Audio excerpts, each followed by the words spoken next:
They smiled while I was silent, they nodded when I wept. They let me tend his shadow as long as silence kept. But when I spoke the teachings that he placed inside my chest, they tore the scroll with hidden hands and burned what he confessed. They said she's just a woman, they said she's not ordained. They feared the fire in my voice, the gospel he had named. Not written in the temple, not bound by priestly seal, but spoken in a garden where the scars were still real. They tore up my gospel, page by page and line by line, not because it wasn't holy,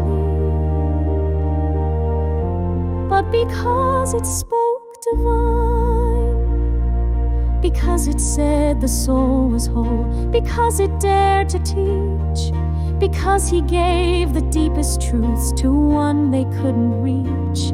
He told me of the rising, of the soul's returning flight, of leaving self and shame behind to walk within the light.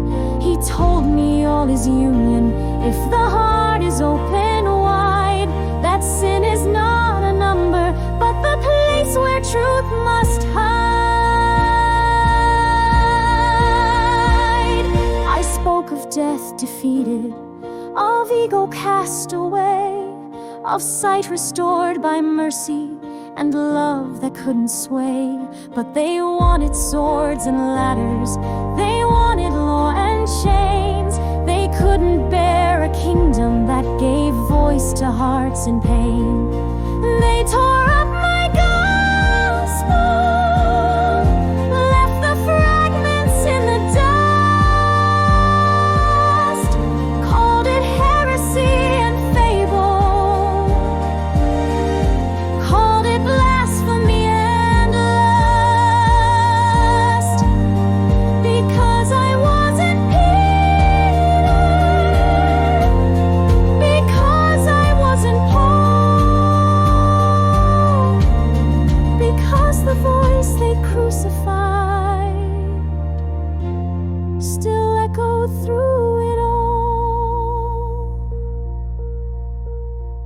So I kept it in my marrow, I sang it through my skin, and though the pages vanished, it kept burning me within.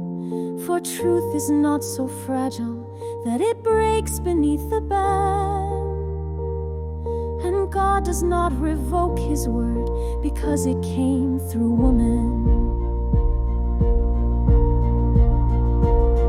They told the world a story where I wept and washed his feet, but not the one where I was flame and stood where truth and